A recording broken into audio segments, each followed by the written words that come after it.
नमस्कार मित्रों, क्या आप जानते हैं कि स्त्रियां पुरुषों के मुकाबले अधिक शांत क्यों होती हैं?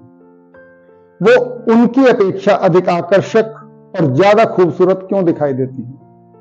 अनेक कारण इस संदर्भ में गिनाए जा सकते हैं, लेकिन ओशो ने जो इस विषय में कहा है वो बेहद कीमती है। ओशो कहते हैं, शायद आपको ख्याल न हो, स्त्री के व्यक्तित्व में एक राउंडनेस, एक सुडौलता क्यों दिखाई पड़ती है। वह सुडौलता पुरुष के व्यक्तित्व में क्यों नहीं दिखाई पड़ती? शायद आपको ख्याल में ना होगा कि स्त्री के व्यक्तित्व में एक संगीत, एक नृत्य, एक उल्लास, एक उमंग क्यों दिखाई पड़ते हैं, जो पुरुष में उस मात्रा में उपलब्ध नहीं रहते। एक छोटा सा कारण है, बहुत बड़ा कारण नहीं है। इतना छोटा कि आप कल्पना नहीं कर सकते। उतने छोटे से कारण पर व्यक्तित्व का इतना बड़ा भेद पैदा हो जाता है। मां के पेट में जो बच्चा निर्मित होता है, वह पहला अणु जो बनता है, उस पहले अणु में 24 जीवाणु पुरुष के होते हैं, 24 जीवाणु स्त्री के होते हैं। अगर 24-24 के दोनों जीवाणु मिलते हैं तो 48 जीवाणुओं का पहला सेल निर्मित होता है। 48 सेल से जो प्राण पैदा होता है वह स्त्री का शरीर बन जाता है। उसके दोनों बाजू 24-24 के होते हैं, बैलेंस्ड, संतुलित। पुरुष का जो जीवाणु होता है वह 47 जीवाणुओं का होता है। एक तरफ 24 होते हैं, एक तरफ 23। बस यह बैलेंस टूट गया, वहीं से व्यक्तित्व का संतुलन टूट गया, हार्मनी टूट गई और एक बेचैनी का जन्म हो गया। यहीं से एक अतृप्ति, एक संघर्ष की प्रवृत्ति का उद्भव पुरुष में पैदा हो जाता है।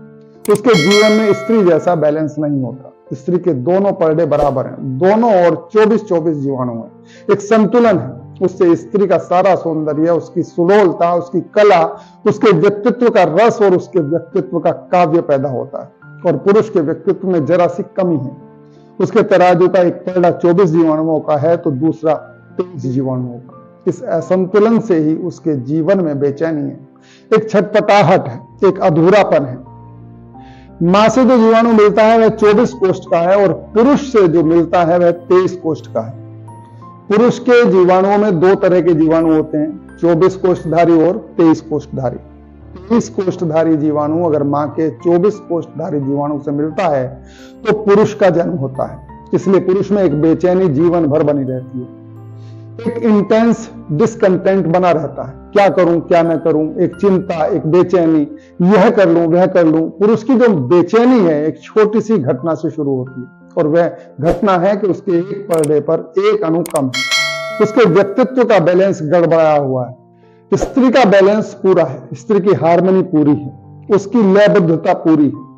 और यही कारण है कि स्त्री पुरुष से अधिक आकर्षक, अधिक शांत और अधिक संतुष्ट दिखाई देती है।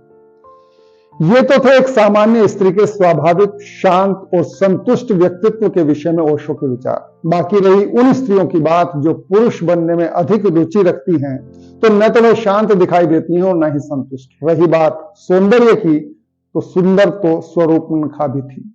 आज इतना ही। नमस्कार।